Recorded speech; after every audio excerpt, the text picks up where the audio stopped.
Buenos días.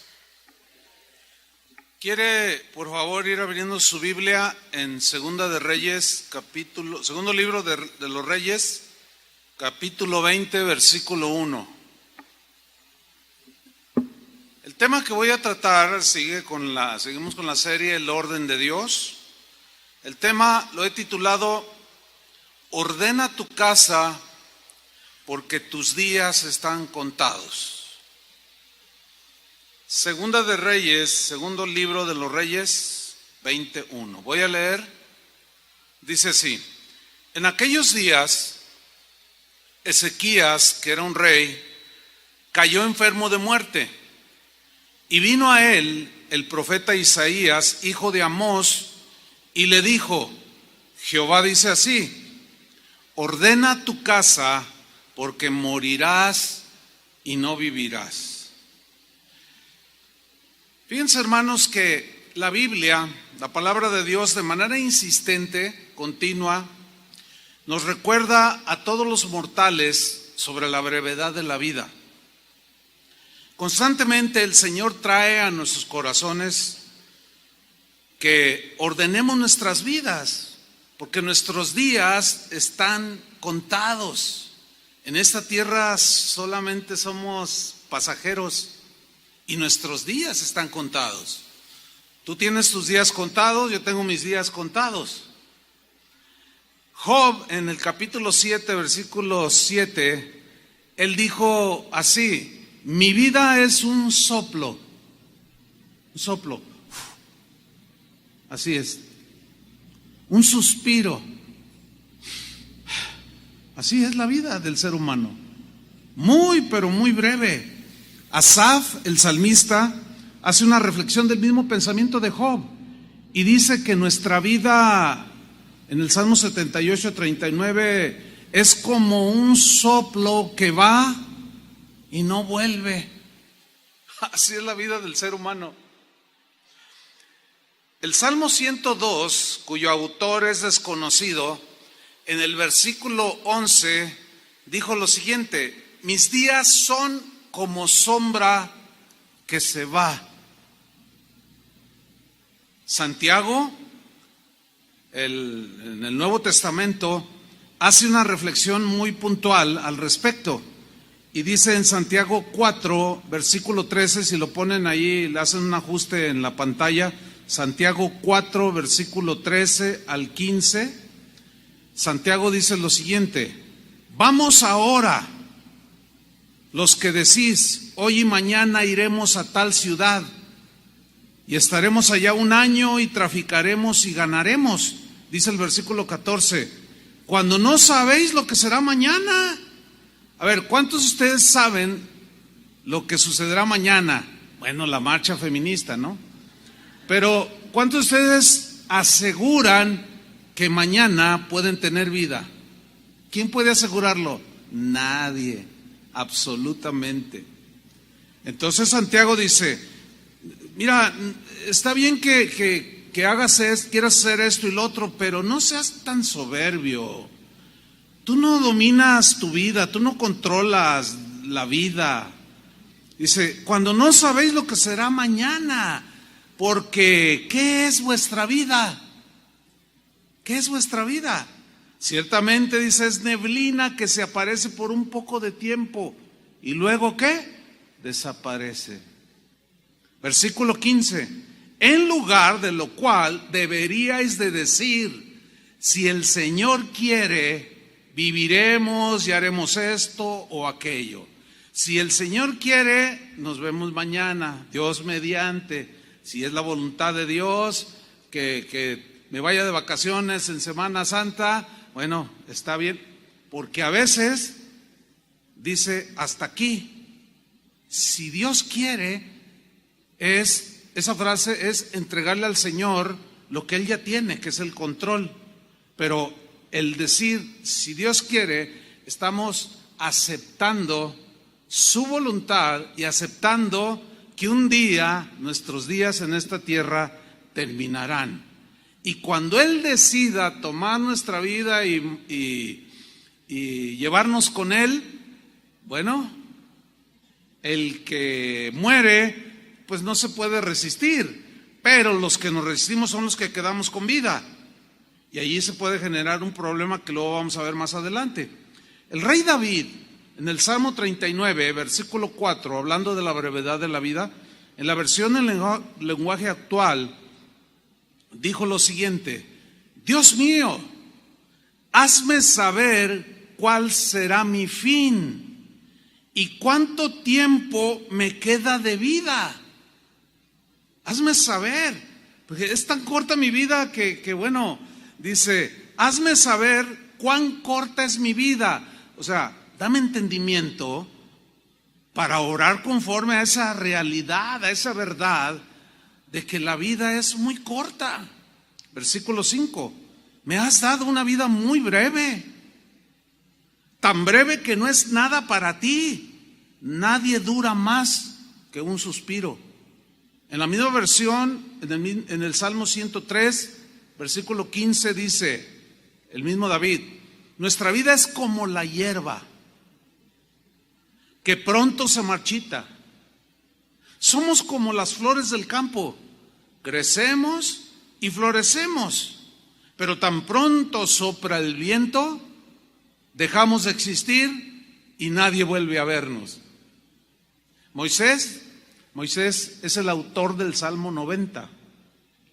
Por cierto, Moisés vivió una vida larga, cuando el promedio era de 80 años de vida, él vivió 120 años, o sea, una vida muy de muchos días, pero en comparación con la eternidad no es nada, sigue siendo un soplo, un poquito más alargado, pero sigue siendo un soplo. Bueno, en este Salmo 90 que él escribió, en el versículo 10, en la versión Palabra de Dios para Todos, dijo lo siguiente respecto a la brevedad de la vida: podemos llegar a vivir 70 años, hasta 80 si gozamos de buena salud. Vivimos trabajando duro y sufriendo, y de repente, así, en un instante, nuestra vida termina y volamos. En el mismo Salmo, en el versículo 12, hace una oración que deberíamos de hacerla nuestra. Dijo Moisés al Señor: haznos entender, dame discernimiento, sabiduría, haznos entender que la vida es, fuerte, otra vez, que la vida es, si no, pregúntenle a los que ya pintamos canas, qué tan corta es. Parece que fue ayer que yo tenía 20 años y ya pasaron 44. ¿Cómo fue? ¿Qué pasó? Se fue como un soplo. Y ya estoy más allá que acá. Por ley natural, yo estoy más cerca de que mis días se terminen que uno que tiene 20 años. Bueno, tengo que entenderlo, tengo que ser un hombre sabio, tienes que ser una mujer entendida y sabia, que nuestros días están contados. Bueno, eso nos debe hacer reflexionar al entender que la vida es corta, y como dijo Moisés, para vivirla, para así vivirla con sabiduría. Bueno, todas estas reflexiones sobre la brevedad de la vida tienen que ser tomadas seriamente por creyentes y no creyentes. Porque lo único seguro que tenemos en esta vida es que algún día nuestros días terminarán. Que nuestros días están contados. Razón de más para ordenar nuestra casa, ¿no creen? Razón de más para ordenar nuestra vida ya, porque algunos ya no nos queda mucho tiempo. Mira lo que dice Hebreos 9:27 en la versión Palabra de Dios para Todos. Dice: todos nosotros moriremos una sola vez y después vendrá ¿qué? El juicio. En la Reina Valera leemos: está establecido para los hombres que mueran una sola vez y después de esto viene el juicio. ¿El juicio de qué? Pues de lo que hicimos cuando teníamos vida. Si viviste una vida desordenada y nunca te arreglaste con Dios, bueno, pues el juicio será conforme a tus obras. Entonces, esto es muy serio, que nosotros entendamos que nuestros días están contados, que sí o sí un día estaremos delante de Dios dándole cuentas de lo que hicimos. Por eso, mientras tengamos vida, como dice el dicho, mientras hay vida hay esperanza. Mientras estés vivo, arregla tu vida. Sé sensato, sé una mujer entendida, inteligente, porque la vida es corta y se nos va como un suspiro, somos como niebla. Cristianos y no cristianos, la mayoría de los que estamos aquí somos cristianos, pero cristianos y no cristianos, lo creas o no lo creas, porque muchos pueden decir, no, yo no creo eso, es más, yo ni creo en Dios, eso no importa si crees o no, ya veremos si era cierto o no. ¿Sí? Cristianos y no cristianos, lo creas o no, un día morirás. Cristianos y no cristianos. Y bueno, entonces ya se hablará. Ya cuando estemos allá en la realidad de que nuestra vida pasó como un soplo y que creyentes y no creyentes, todos tenemos los días contados, todos nos vamos a parar ante el juicio de Dios para dar cuenta de lo que hicimos en esta brevísima vida. Ahora, muchos desperdician sus vidas viviendo la vida loca al estilo de Ricky Martin. Así viven, desperdiciando su vida, que es tan corta, pero se la pasan desperdiciando los pocos días que tenemos en esta vida, se la pasan desperdiciándola. Muchos viven vidas totalmente desordenadas, desquiciadas.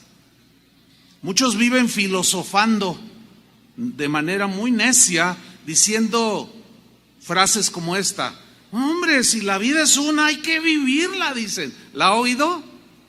Yo me acuerdo, a lo mejor hasta yo la cité en algún momento de mi vida. La vida es una, hay que vivirla.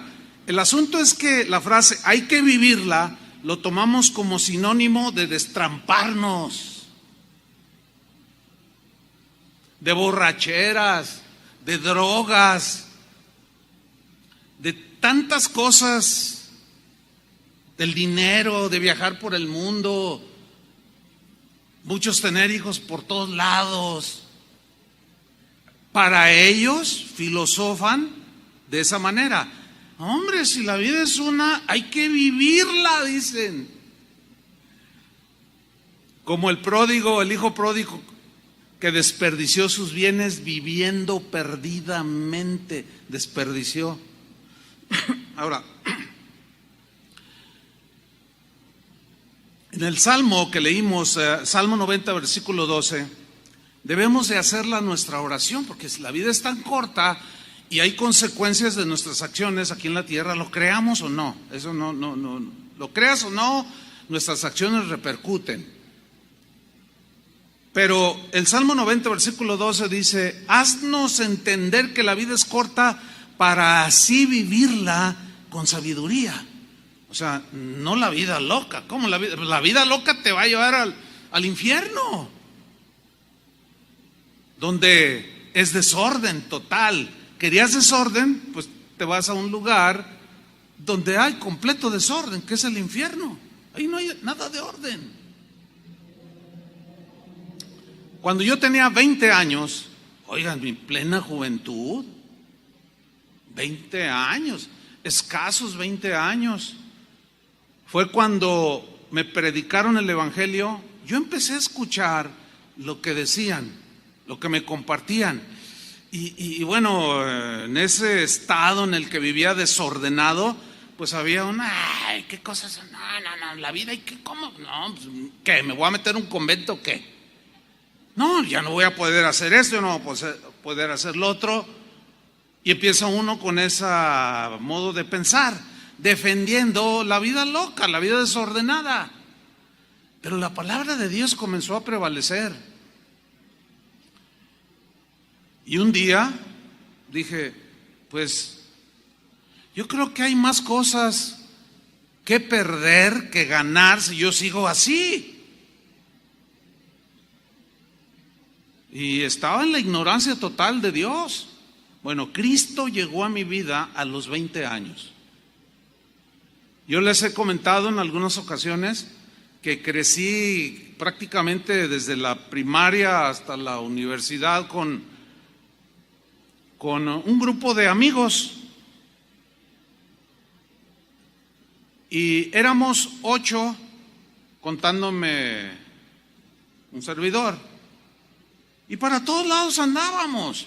Y cuando empezamos a crecer, cuando empezamos que el cigarrito, que el vinito, que la droga, a mí nunca me gustó, esa es la verdad. La probé, pero nunca me gustó. Pero otros de mis amigos sí le entraron duro.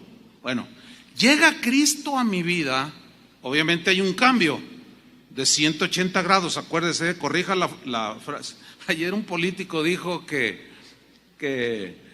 él proponía un cambio de 360 grados. Y, híjole, pues no hay ningún cambio, da la vuelta y queda donde mismo. O sea, ni los políticos a veces saben sumar, ¿no? Pero bueno, vino un cambio de 180 grados. Notorio, pero a todas luces. ¿Por qué? Pues porque empecé a dejar de vivir la vida loca y comencé a compartirles a mis amigos acerca del Evangelio. No, era la comidilla de ellos, era la burla de ellos, era el desprecio. No, ¿cómo? Yo recuerdo aquí, mira, me resuenan en mi mente el recuerdo que me decían: hombre, Olivares, la vida es una, hay que vivirla. Yo recuerdo haberles dicho en alguna ocasión: pero hay que saberla vivir bien, porque por donde vamos, no creo que nos lleve a buen fin. No, ¿cómo es posible? Mire, hicieron lo posible porque yo me alejara de Cristo, no lo lograron. Yo permanecí en el camino del Señor. A todos les prediqué el Evangelio. Ahora, de esos 8, ¿sabe cuántos están con vida? Solo el que está viendo. A uno lo mataron porque se metió con una mujer casada. 2 se pasaron en las drogas y quedaron ahí. Otro le dio un infarto porque se aceleró de no sé qué. O sea, todos han muerto. Ahora sí que, como dijo Elías, y solo yo he quedado. Ahora, pregunta: ¿la decisión que tomé en mis escasos 20 años fue acertada o no? Para mí no tengo la menor duda de que tomé la mejor decisión. Ahora bien, si la vida loca que yo probé, así como ustedes la probaron, hasta los 20 años la viví, y a partir de los 20 hasta la fecha ya han pasado 44 años, más del doble de lo que yo viví la vida loca. Si la vida loca fuera mejor que la vida ordenada, yo no estaría aquí. ¿Me explico? Porque tengo una familia, tengo un matrimonio sólido, mi vida es una vida dedicada a Dios. Bueno, a través de los años, Dios me ha hecho entender que la vida es corta. Y eso que ellos decían que yo la estaba desperdiciando, al contrario, la estaba invirtiendo para la eternidad. Y cada día que pasa entiendo más al respecto y trato de vivir la vida, el resto de mis días que están contados, trato de vivirlos con la sabiduría de Dios. Trato de vivirlos perdonando, ordenando mis asuntos personales. Acabo de hablar con un hermano y le dije: oye, no tengo muchas cosas, pero no quiero morirme sin dejar un testamento. Lo poco que tenga lo quiero dejar en orden, no quiero dejarle problemas a mis hijos. Y es un hermano que es abogado y me vio y dice: ¿qué? Pero está joven. Sí, pero yo no tengo asegurada. Bueno, no estoy tan joven, pero relativamente sí. Pero yo no tengo la vida asegurada. Ciertamente a mis 64 años, pues quizás no son, bueno, Moisés dijo 70 y a los más 80. Pues todavía me quedan poquitos, pero me quedan, si así fuera, en ese parámetro. Pero pues lo que me quede, pues quiero arreglar todo, ¿me explico? Así es que, hermanitos que ya pintan canas, vayan haciendo su testamento también. No, es en serio. Mi padre no dejó testamento, nos dejó una broncota que tuve yo que pagar para arreglar el intestado. Mi papá no pensaba morirse, se veía bien de salud y de repente, ¡zas!, un infarto cerebral y adiós. Está con el Señor, sí. Llegó el momento en que sus días se terminaron en esta tierra. Entonces, hermanos, que Dios nos haga entender que la vida es corta para vivirla, ya no en el desorden. Ahora, vamos al versículo que leímos al principio. Vamos con el rey Ezequías, porque vamos a aprender cosas tremendas. Rey Ezequías, rey de Judá. En ese tiempo estaba dividido Israel en el reino de Israel, 10 tribus, Judá 2 tribus. Y el rey Ezequías era rey de Judá. En el tiempo en que Isaías fue a hablar con él, Ezequías tenía aproximadamente 40 años, jovenazo, a la mitad de su vida, muy joven, así como ustedes. No me creyeron, ¿verdad? Pues no, no es cierto.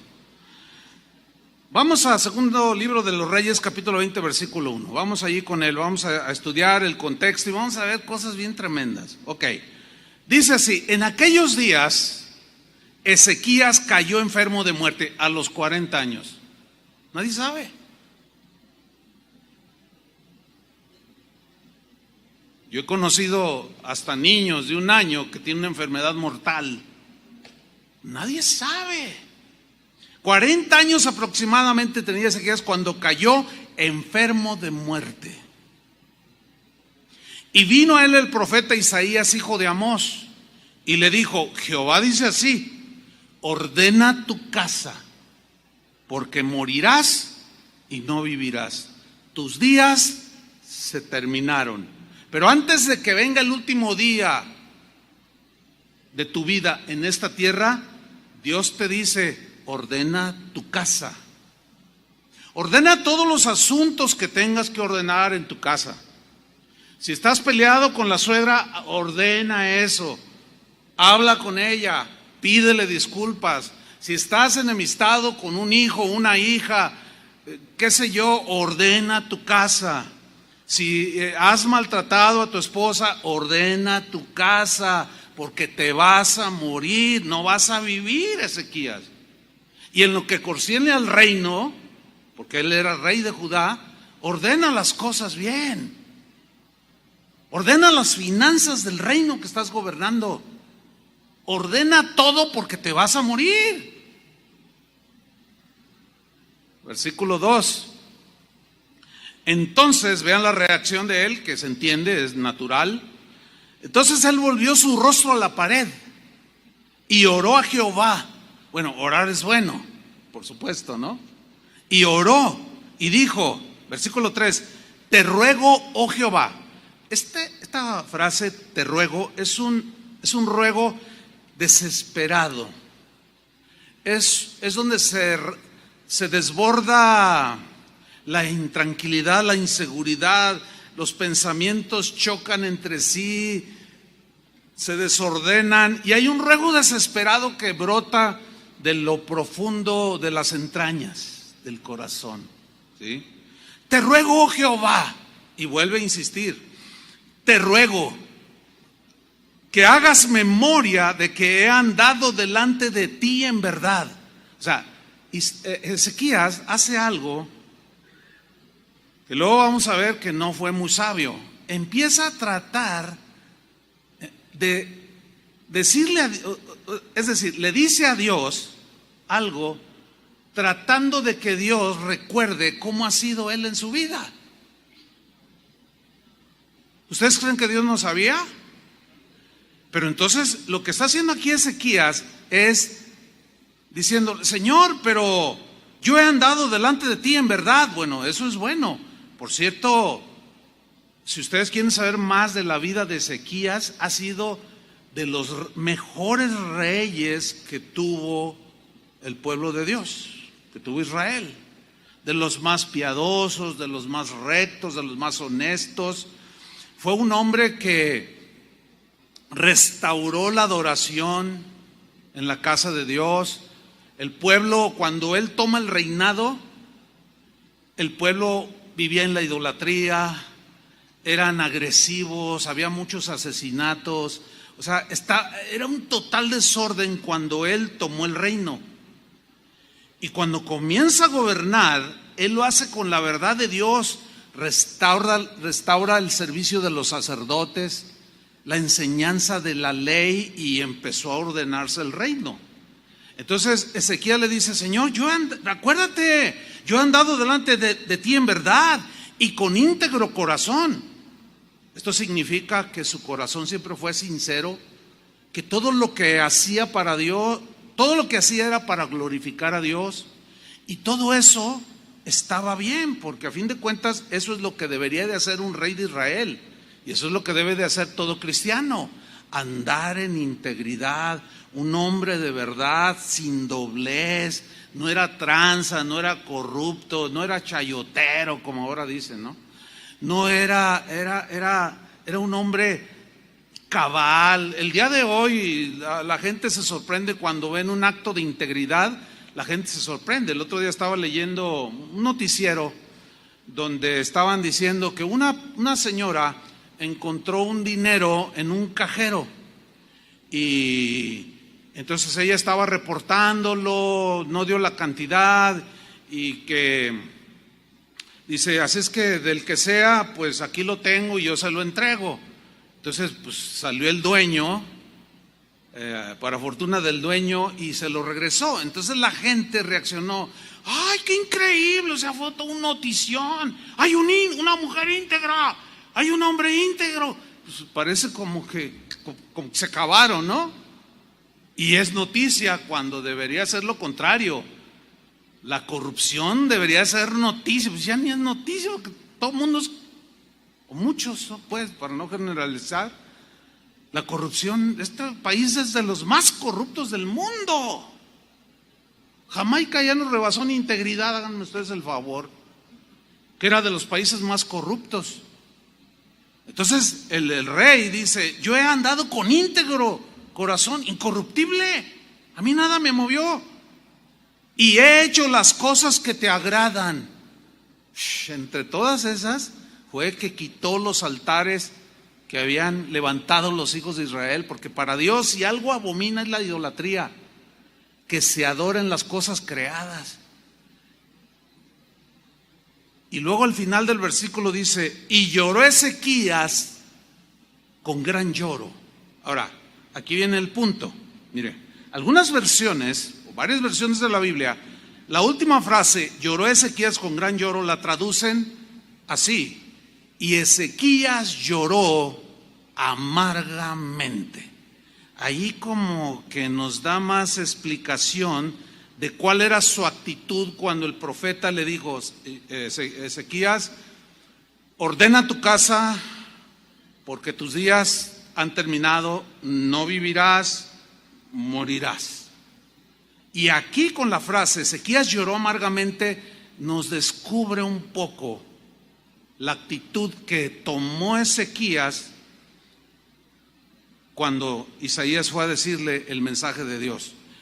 Esa frase, lloró amargamente, es como no aceptando lo inevitable, que sus días habían llegado a su fin, que Dios había decidido darle cierto tiempo de vida y sus días estaban contados y llegaba a su fin, como que no lo aceptó. Y de manera insistente: te ruego, Jehová, te ruego, pero amargamente, como diciendo: Señor, no es justo, soy un hombre tan joven, además he sido un buen hombre, he sido íntegro, te he glorificado, quité los altares, hice muchas cosas buenas, ¿cómo es posible? Es más, ni siquiera me has dado un hijo. Y en aquellos tiempos los reyes era muy importante que tuvieran hijos varones. Para ellos, así se usaba en esos tiempos, ellos dejaban en sus hijos el reinado, eran príncipes. O sea, los hijos heredaban esa responsabilidad de ser reyes. Y ni hijo me has dado, porque hasta ese tiempo, 40 años, no había tenido hijo. Entonces, Ezequías amargamente insistió en su ruego, no aceptando que sus días estaban terminando. Y miren lo que sucede. Dios respondió a su oración. ¿Cuántos quieren que Dios les responda a su oración? Dios responde a las oraciones, pero hay de oraciones a oraciones y también hay de respuestas a respuestas. Y aquí vamos a aprender algo tremendo. Vamos al segundo libro de los Reyes de nuevo. Estoy en el capítulo 20, versículo 4. Acuérdense que le dice todo esto, te vas a morir, etcétera. Él reacciona, te ruego, y luego dice el versículo 4. Isaías pues sale ahí de la cámara del rey, dice, y antes que Isaías saliese hasta la mitad del patio, vino palabra de Jehová a Isaías diciendo, vuelve, regrésate, pero no des un giro de 360 grados, pues te vas a quedar igual. Vuelve y di a Ezequías, príncipe de mi pueblo, ve, dile lo siguiente, así dice Jehová, el Dios de David tu padre, dile así, yo he oído tu oración. ¿Quieren que Dios escuche nuestras oraciones? Sí, todos queremos. Sigamos leyendo. Yo he oído tu oración y he visto tus lágrimas. He visto cómo has llorado amargamente. O sea, yo vi cómo lloraste. He aquí que yo te sano, le dice. Te sano. Al tercer día subirás a la casa de Jehová. O sea, en 3 días él iba a quedar totalmente sano. Vas a subir a la casa de Jehová a adorar a Dios, a agradecer a Dios. Versículo 6, dile Isaías, añadiré a tus días, ¿cuántos? 15 años. Él tenía 40, más 15 son 55, sigue siendo muy joven. ¿Sí o no? ¿Y saben que murió Ezequías a los 55? Pero Dios le añade 15 años y te libraré a ti, le dice, y a esta ciudad de la mano del rey de Asiria. O sea, lo que le está diciendo es algo que Ezequías desconocía. Dios conoce el futuro. Es el único que puede conocer el futuro. De ahí la tentación de muchas personas a consultar a adivinos, agoreros, astrólogos, brujos, porque quieren saber el futuro. Ningún demonio, ningún brujo sabe el futuro de manera contundente y exacta. Ellos son adivinos, adivinan. Y suceden cosas en nuestra vida que parece como si ellos en realidad lo supieran, pero siguen siendo humanos como nosotros. Ellos mismos no saben ni su futuro. Me acuerdo una vez, yo andaba en un centro comercial y se me acercó una gitana. Me dijo, hey, ¿quieres que te lea tu futuro? Yo sé tu futuro. Y le dije, yo también sé el tuyo. Y reaccionó, ¿cómo? Le digo, sí. Y yo te voy a decir tu futuro. Si tú sigues en esas cosas te vas a ir al infierno. Y me ve así, y no me dijo nada y se dio la media vuelta. No le adiviné. Pues es que es obvio, la Biblia lo dice, ¿sí o no? Pero ella decía que sabía mi futuro. Entonces Dios le añade 15 años, le da esa promesa. Dice, y te libraré a ti y a esta ciudad de la mano del rey de Asiria, y ampararé esta ciudad por amor a mí mismo y por amor a David mi siervo. Noten que no dice por amor a ti. Eso es bien importante, ¿eh? Ahora, esta respuesta de Dios se ve excelente, ¿verdad que sí? Y a veces yo he escuchado mensajes o citas de este pasaje. Mira, Dios contesta las oraciones.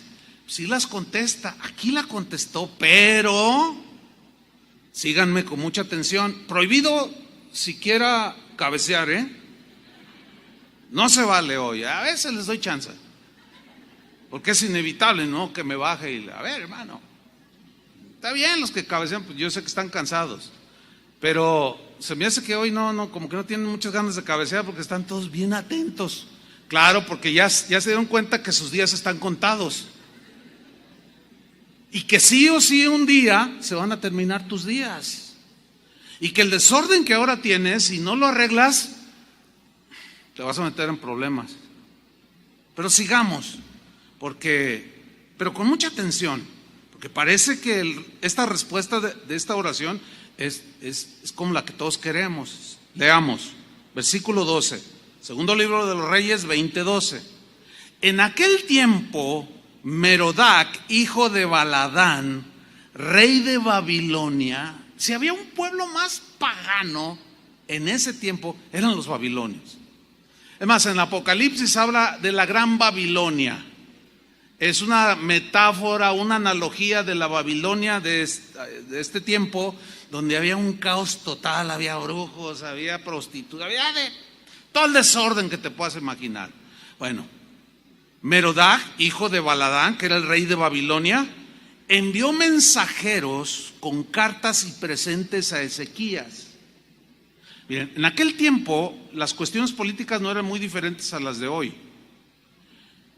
Merodac sabía que los asirios, que fue lo que le dijo Dios, te voy a guardar de los asirios, ellos ya sabían que los asirios estaban tomando un control sobre el mundo de aquel entonces. Era un ejército que estaba rebasando a los demás.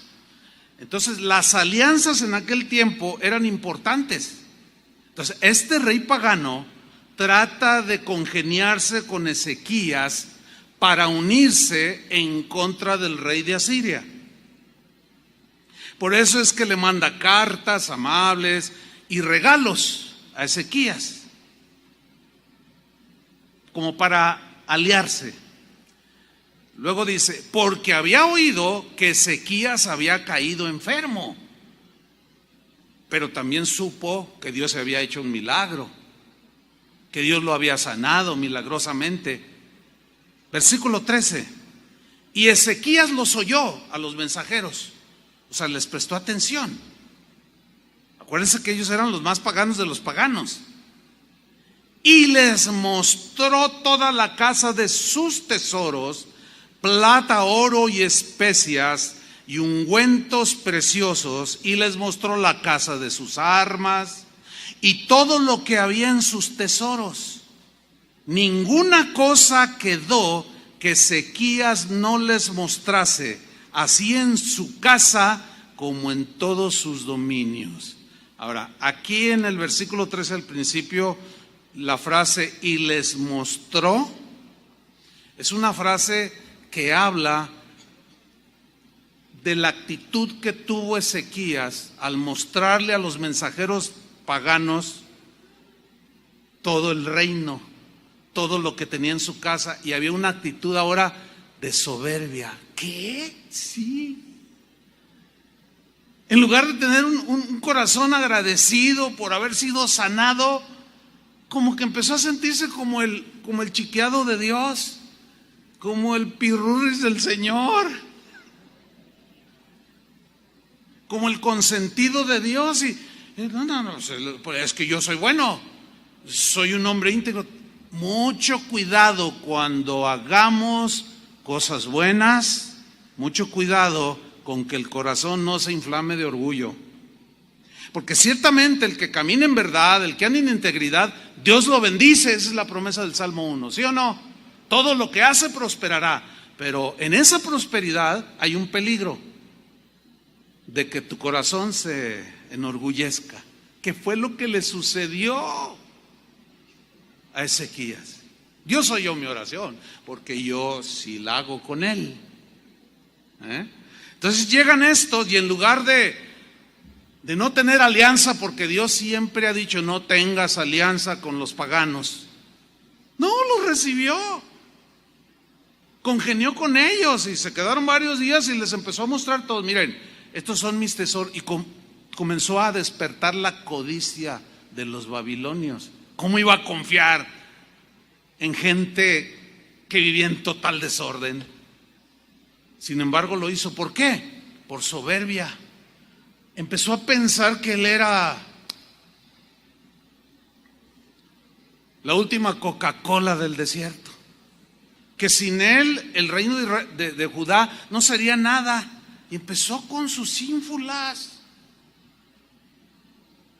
Bueno, sigamos leyendo. ¿Qué sucede entonces? Veamos con atención lo que sigue en el versículo 14. Entonces, el profeta Isaías, obviamente dirigido por Dios, vino al rey Ezequías. Se para enfrente de él y yo me puedo imaginar alguna escena así, a Isaías así como yo en esta posición así. Oye, Ezequías, ¿qué dijeron aquellos varones?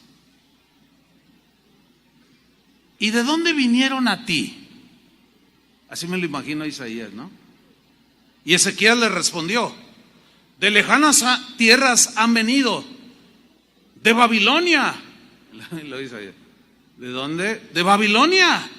Babilonia, Ezequías. Babilonia. Tú sabes quiénes son los babilónicos. Tú lo sabes. Versículo 15. Isaías le volvió a decir: ¿qué vieron en tu casa? Y Ezequiel respondió: vieron todo lo que había en mi casa. Vean cómo empieza a hablar como aquel que dijo: ay, mis haciendas han crecido, mis bienes han crecido, los haré más grandes los graneros para guardar en mis graneros. Y le voy a decir a mi alma: alma, tienes muchos bienes, come, regocíjate, vive la vida. Y Jesús en esa parábola dice: necio, necio, mañana vienen a pedirte tu vida, se te acabaron tus días en esta vida, y lo que has acumulado, ¿de quién lo disfrutará? ¿De quién será? Dice: así es todo aquel que se pasa la vida, palabras más, palabras menos, viviéndola de manera desordenada, olvidándose de Dios, ignorando a Dios ofensivamente. Necio, le dice. Entonces él empieza diciendo: vieron todo lo que había en mi casa, nada quedó en mis tesoros. Ya se empezó a sentir dueño. Nosotros sabemos que no somos dueños de nada, absolutamente de nada. Están conscientes de eso, ¿verdad? Podemos decir mi casa, pero cuando me muera no me la voy a llevar. Podemos decir mi cuenta de banco, pero cuando te mueras no te la puedes llevar. Puedes decir mi auto, cuando te mueras no te lo vas a llevar. No somos dueños de nada. Y aquí el rey, ensoberbecido, ya empieza a hablar de mi casa, mis tesoros. Dice: no quedó nada en mis tesoros, o sea, que yo los logré, que yo los gané, que no les mostrase. Pero ese mostrar fue con presunción. Versículo 16. Imagínense Isaías así: todo les enseñé. Dios me ha bendecido. Soy el chiqueado del Señor. Ya me estaba muriendo. Bueno, tú sabes, Isaías. Dice el versículo 16. Entonces Isaías dijo a Ezequías: oye palabra de Jehová. He aquí vienen días que Dios le había dicho anteriormente que los iba a liberar de los asirios. ¿Se acuerdan?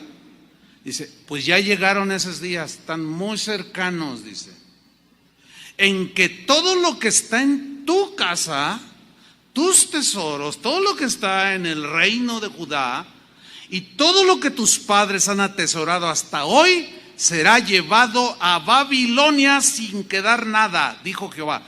¿quiénes los iban a saquear? Los babilonios, a los que les mostró todo. Hermanos, nunca abran su corazón con los que no profesan fe en Jesucristo. Si los que profesamos fe en Jesucristo, a veces hay traiciones, o imagínate con los que no tienen temor de Dios para nada. No sé sabio. La vida es para vivirla, pero con sabiduría. Cuídate de todo, sé prudente. Jesús habló enseñando y diciendo: sean sencillos como palomas y prudentes como serpientes. O sea, calculadores. A ver, este me está ofreciendo este negocio, pero a ver, así es como se vive la vida. Todo será llevado a Babilonia. Todo lo que tú les mostraste, se lo van a llevar un día. Así dijo Jehová. Versículo 18, todavía más, dice: y de tus hijos que saldrán de ti, porque hasta ese momento todavía no tenía hijos, pero ya estaba viviendo los 15 años añadidos. Y de tus hijos que saldrán de ti, que habrás engendrado, los tomarán, dice, y serán eunucos en el palacio del rey de Babilonia. Los iban a castrar. Ya no iban a poder tener descendencia. Iban a ser llevados esclavos y a ser eunucos en el palacio del rey de Babilonia. A ver. ¿Qué hubiera sido mejor? Que Ezequías ordenara a su casa, aceptara la voluntad de Dios, o insistir de manera inaceptable y con amargura e insistencia y presionando a Dios al grado de llegar a tentarlo y desafiarlo. ¿Cómo? ¿Por qué? Yo he sido un hombre bueno. ¿Qué hubiera sido mejor? Que él a sus 40 años, con esa grandeza que tenía, hasta ahí hubiera quedado, o lo que ya está viviendo aquí. Díganmelo. Entonces, la oración que Dios le contestó ¿fue una buena respuesta para la vida de Ezequías? Díganmelo. De eso hablaremos un poco más adelante. Dice el versículo 19. Ahora, como Dios le había dicho de un principio que todo eso él no lo padecería, no lo viviría, o sea, iban a transcurrir los 15 años y después de que él muriera vendría todo esto. Miren la respuesta de Ezequías. Increíble la manera que respondió. Versículo 19. Entonces Ezequías dijo a Isaías: la palabra de Jehová que has hablado es buena. ¿Qué? O sea, es bueno que saqueen el reino de Israel, de Judá. Es bueno que se lleven todos los tesoros de la casa de Jehová. Es bueno que sus hijos sean castrados y sean llevados esclavos a Babilonia. ¿Es bueno? Les pregunto. No. ¿Por qué dijo es bueno? ¿Saben por qué dijo? La palabra de Jehová que has hablado es buena. Aquí ya se ve que algo le pasó en su corazón, hermanos. Aquí ya está diciendo: bueno, pues como yo no lo voy a vivir, bueno, pues Dios tenga misericordia. En mis días, dice, después dijo: habrá al menos paz y seguridad en mis días. No, qué egoísta.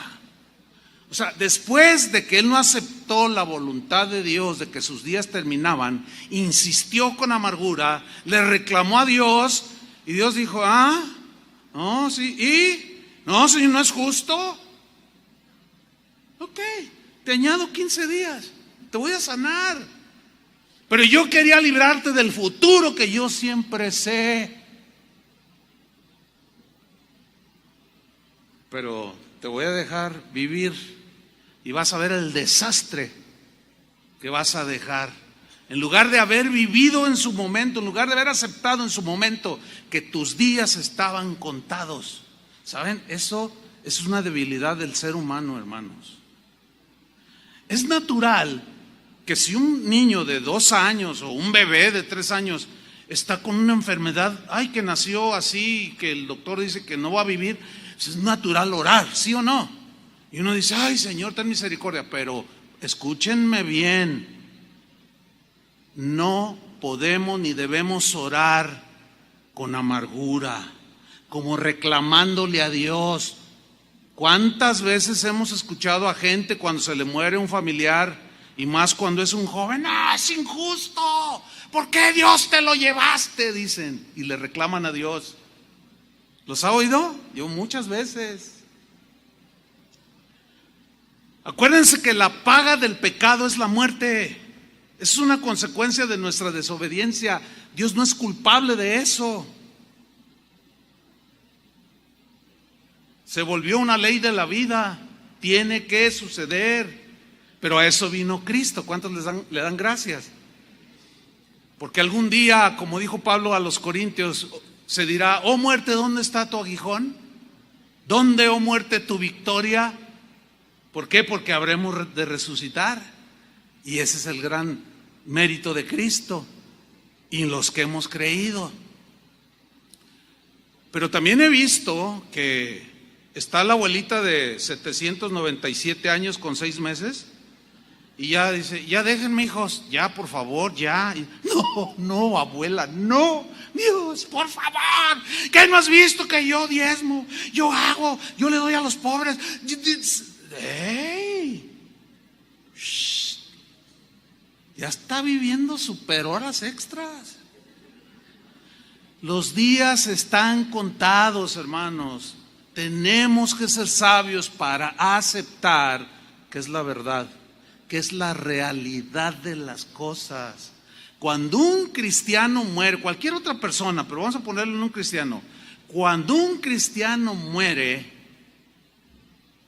es porque ya sus días se terminaron. Dios dijo hasta aquí y ya. No podemos ponernos en una actitud de reproche a Dios y menos decirle es injusto. Dios no es injusto, son consecuencias de nuestros propios errores. Recuerdo un caso hace algunos años de una parejita que eran primos, hermanos. Bueno, ellos llegaron ya casados. Bueno, la Biblia prohíbe ese tipo de, pues, ¿cómo? Primos hermanos, o sea, nada que ver. Es clarísima la Biblia allí. Tuvieron una niña que salió mal, nació mal, deforme, y le dije, no, pues esta niña no va a vivir. Efectivamente la niña murió y se pusieron, ¿por qué? En primer lugar, lo que ustedes hicieron violó las reglas de Dios y las biológicas. ¿Sí o no? Entonces, tranquilos con Dios, mejor guarden, o sea, asimilen de alguna manera su dolor, pero no se pongan a discutir con Dios y mucho menos le digan que es injusto. Dios no tiene la culpa de esto. Bueno, pasan los 15 años y dice en el versículo 21, y durmió, es un eufemismo, que murió Ezequías con sus padres y reinó en su lugar Manasés su hijo. Oh, mire, aquí tuvo su primogénito llamado Manasés. Ahora, vamos a ver algo sobre Manasés, hijo de Ezequías, que nació 3 años después de que Dios lo había sanado. O sea, 40 años tenía Ezequías, el Señor lo sana, le promete 15, pasan 3 años todavía y le nace el primogénito, el príncipe Manasés. ¿Sí? Dice en el segundo libro de los Reyes 21:1, de 12 años era Manasés cuando comenzó a reinar. Ahí está. De ahí yo saqué la diferencia, ¿no? De 12 años. Entonces, como él murió a los 55, bueno, 12 y 3, 15, que fueron los que Dios le dio a Ezequías. Ahora, así era en esos tiempos, a esa edad tan joven, De 12 años era Manasés cuando comenzó a reinar y reinó en Jerusalén, miren, 55 años, mucho más que su padre. Eso fue lo que vivió su padre, 55, y él vivió 67. Bueno, Dios es el único con la autoridad para definir cuándo, ¿sí o no? Ahora, veamos sobre Manasés, versículo 2. E hizo lo malo ante los ojos de Jehová. Así, éntralo luego. Reinó Manasés e hizo lo malo ante los ojos de Jehová, según las abominaciones de las naciones que Jehová había echado de delante de los hijos de Israel. Porque volvió a edificar los lugares altos que Ezequías su padre había derribado. Y volvió a levantar altares a Baal. E hizo una imagen de Acera, que era una diosa, como había hecho Acab, rey de Israel, y adoró a todo el ejército de los cielos. Adoró el sol, la luna, Júpiter, Saturno, Venus, y les hizo altares y los adoraba y les pedía, ay, que los dioses me añadan y que no, ay, ¿qué pasó ahí? Sigamos leyendo. Y adoró a todo el ejército de los cielos y rindió culto a aquellas cosas. Wow. Bueno, aquí es bueno decir la pregunta de hace un momento. ¿Qué hubiera sido mejor?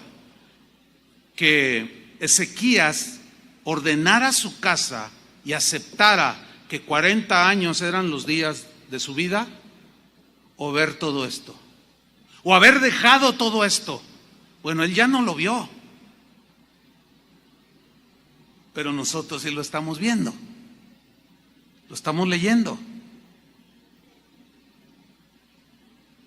Así es que fíjense cómo oramos, mucho cuidado. Señor, yo me quiero casar con esa mujer, dice el muchacho, y los padres, pero mira, esa muchacha, ay, hijo, pues que no ves.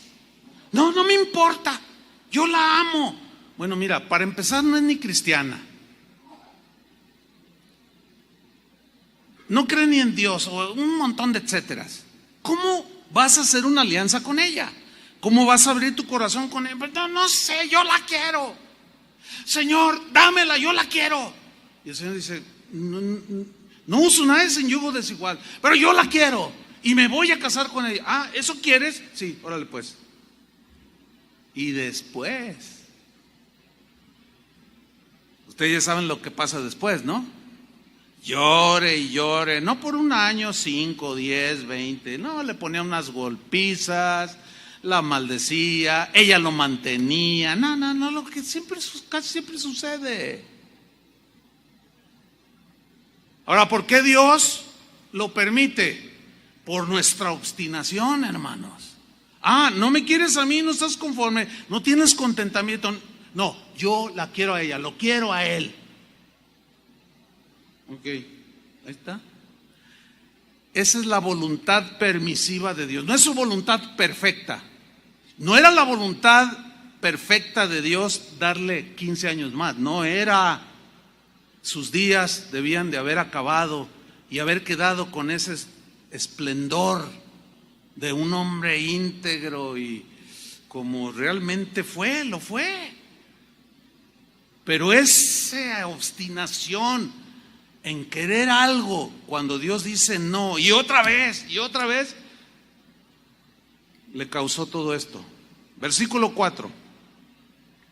Asimismo edificó altares en la casa de Jehová, de la cual Jehová había dicho, yo pondré mi nombre en Jerusalén. Hasta el templo de Dios lo llenó de ídolos. Versículo 5. Y edificó altares para todo el ejército de los cielos en los 2 atrios de la casa de Dios. Híjole, hermanos, es como si ustedes vieran a San Pillín aquí y a San Bartolo allá. Y cuando entran a doña Petunia, y ahora, ¿y esto qué? Y Chava Pardo hincándose y besándole la mano toda de yeso. ¿Qué está pasando aquí? O sea, nada más para que se imaginen todo lo que hizo. Pero ahí no paró el asunto. Versículo 6. Y pasó a su hijo por el fuego. ¿Qué significa esto? Había un ídolo que se llamaba Moloc. Ese ídolo estaba hecho, era un monote de piedra que tenía los brazos extendidos, pero abajo siempre ponían leña, y eso era continuo, mantenían el fuego continuo.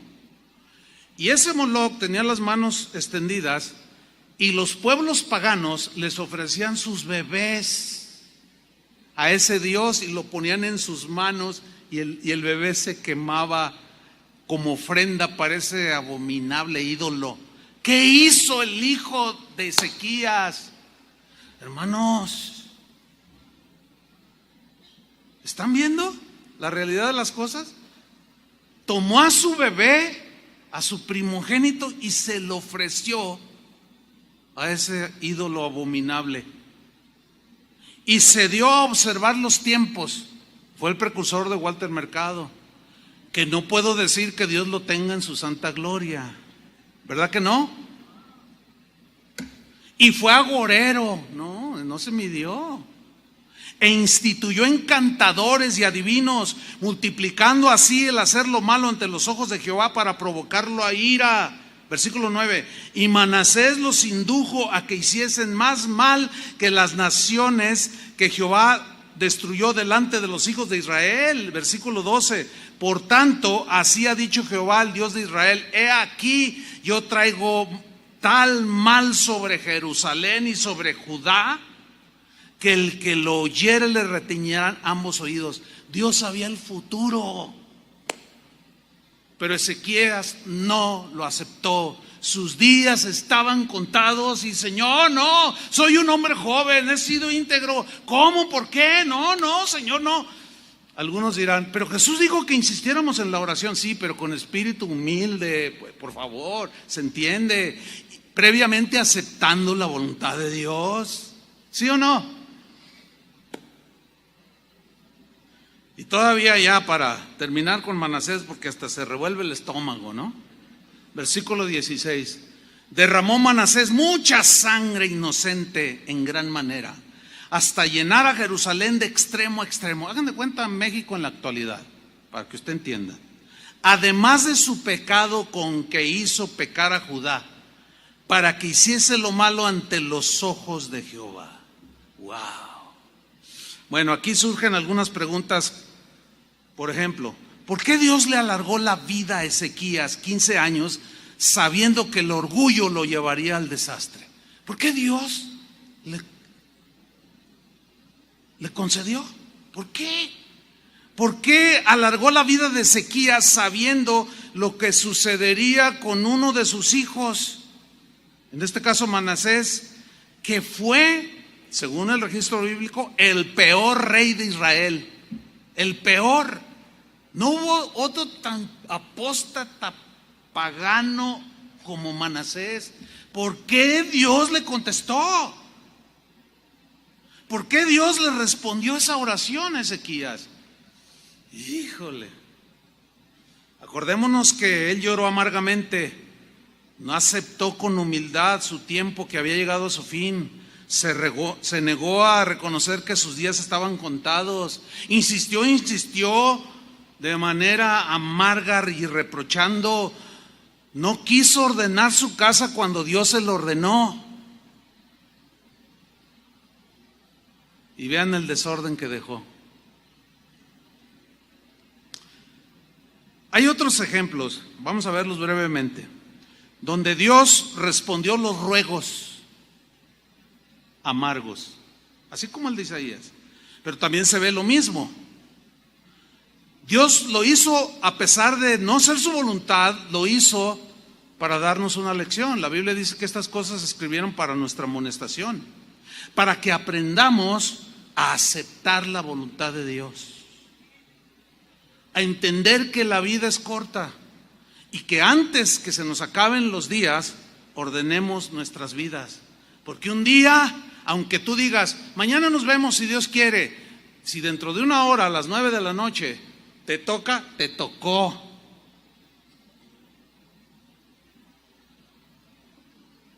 Acéptalo. Hace 3 semanas se murió el esposo de mi hermana, pastores de Casa de Oración Santa Anita. Cáncer en el páncreas, lo devoró. Y él estaba bien tranquilo. Yo hablé con él. Cuñado, ¿cómo estás? Bien, cuñado, mira, yo sé que Dios me puede sanar. Si me sana, estoy contento. Seguiré sirviéndolo. Si no, pues ya me voy con el Señor. Yo lo vi que estaba bien y hablábamos. Yo hablaba con mi hermana. ¿Y tú cómo estás? ¿Aceptas la realidad? Sí, sí. O sea, bien entendida mi hermana. No, yo sé, he visto tantos milagros. Él y yo hemos orado por gente que tenía cáncer y se han sanado. Yo sé que Dios lo puede sanar. Y si no lo sana, bueno, el tiempo de él ya llegó a su fin. Lo dan de alta, pero el médico así medio velado, yo sí lo entendí, mi hermana no, pero medio velado dijo, no, ya vayan, llévenselo a su casa para que muera y ya no hay remedio. Y yo le dije, oye, mira, esto significa que ya no hay remedio, pero seguimos confiando en Dios. Pues a los 3 días se murió. Yo no me puse, Señor, yo soy tu siervo. Pregúntales a los hermanos. No me puse a pelear con Dios. Ni cuando ya estaba agonizando. Oye, ¿cómo está Poncho? Está agonizando. Bueno, Señor, está en tus manos, hágase tu voluntad, punto. Me llama mi hermana, oye Chuy, acaba de morir Poncho. Okay. Bueno, ¿cómo estás? Bien, tranquila, acepto la voluntad de Dios. Yo estaba preocupado por eso. Pero también he visto lo otro, la desesperación, el no aceptar. No, hermanos, sean sabios. Ordena tu casa porque tus días están contados. Y cuando se lleguen mis días, no quieran resucitarme. Como pasó con un pastor allá en Tabasco, en Chiapas, por allá. Se murió un pastor y la gente, oiga, 4 días, 6 días lo tenían ahí en la caja hasta que el Estado intervino. Oiga, no, eso es contra la ley. No, es que lo vamos a resucitar. Y el otro ya tocando el arpa acá bien a gusto y por su sentimentalismo. Y no aceptamos un no de Dios. Cálmense, hermanos, así no es. ¿Aceptas que tienes los días contados? Más vale que lo aceptes. Pero antes de que se te cumplan, ordena tu vida.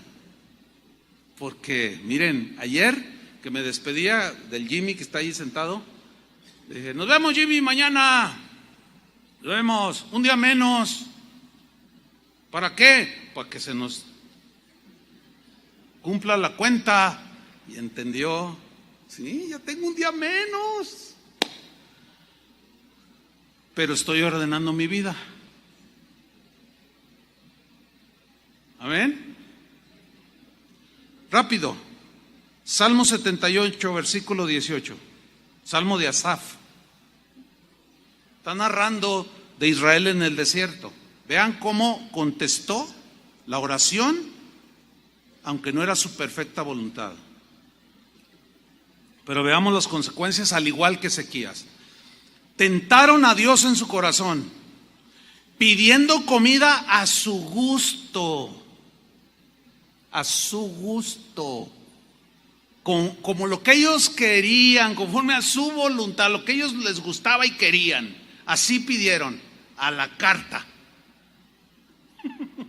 a mi gusto, y hablaron contra Dios. Caray, aquí como que nos lo dice más claro, que fue lo que hizo Ezequías en realidad, diciendo, ¿podrá poner mesa en el desierto? Esa es la actitud. Ver, Dios podrá, en medio del desierto que no hay nada, Dios podrá poner mesa para su pueblo. que eran como 3 millones que iban. Era un montón de gente. ¿Podrá? No puede, fíjense. Con todo el despliegue de poder que se ve en la creación, él no puede. Pregunto, ¿no puede? Con los ojos cerrados. Pero vean la actitud del pueblo, ¿Podrá poner Dios mesa en el desierto? He aquí ha herido la peña y brotaron aguas, y torrentes inundaron la tierra. ¿Podrá también dar pan? ¿Dará también pan? ¿Nos puede dar pan acaso? Yo quiero mis bizcochos, mis conchitas, yo quiero un chocolatito. ¿No me podrás dar a mi gusto? ¿Dispondrá carne para su pueblo? A ver, pues si puede que nos lo demuestre. Nos sacó nomás de Egipto para matarnos aquí. No me quieren a mí, no, yo quiero a mi gusto las cosas. ¿No les basto yo? No. ¿No estás contento conmigo? ¿No te basto yo? No, yo quiero mis pepinos, yo quiero mis ajos, yo quiero todo a mi gusto. Y también quiero carne. ¿Dispondrás carne para tu pueblo? Dice 21, por tanto, oyó Jehová y se indignó.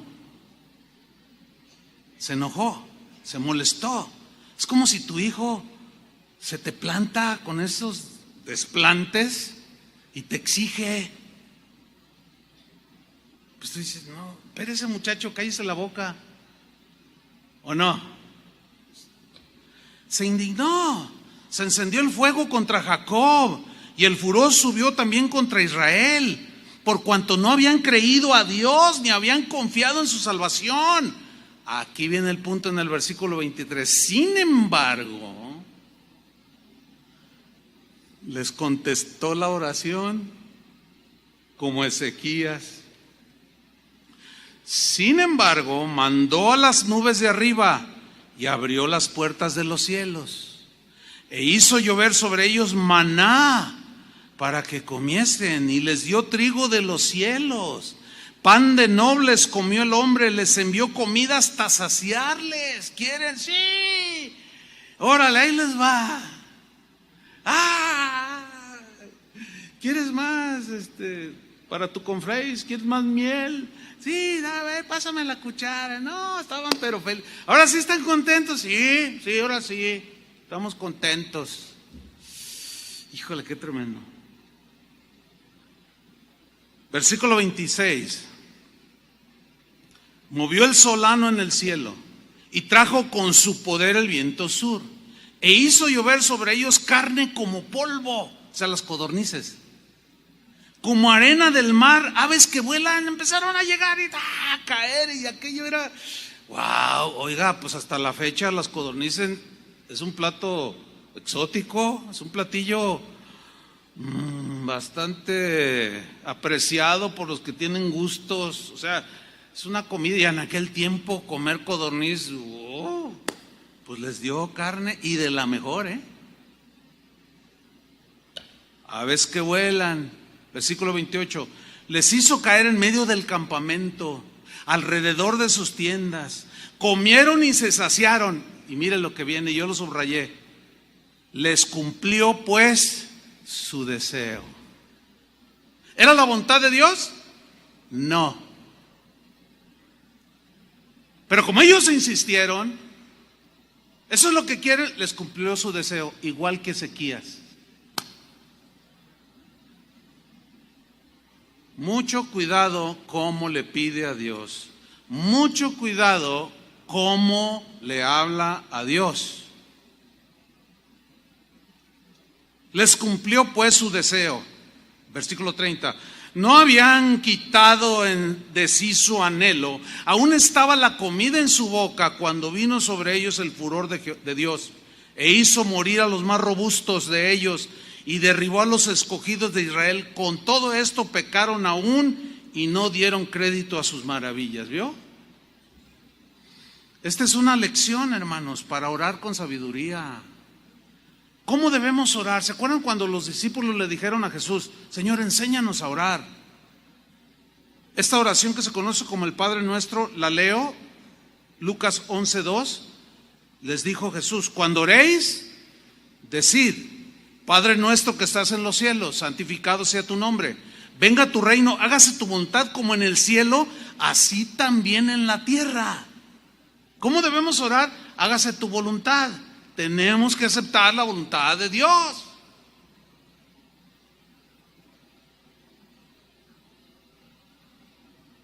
¿Se acuerdan de Pablo cuando oraba por el aguijón que tenía, que le dolía? Oró una vez y Dios le dijo: no, quítamelo, Señor. 2 veces, no. 3 veces, quítamelo, Señor, me duele mucho. Mira, en el nombre de Jesús. No, Pablo, bástate mi gracia. Y ya le paró, porque él conocía esto. ¿Entendió? Bástate mi gracia. No, está bien, está bien. Con tu gracia me basta para soportar esto, que no me gusta, que no quiero. Pero tu gracia me va a capacitar para enfrentar este aguijón. Y esto a la vez me va a hacer un hombre fuerte espiritualmente. Porque cuando soy débil, entonces voy a ser fuerte, porque estoy aceptando que tú no me quieres quitar este aguijón. Tú sabrás por qué.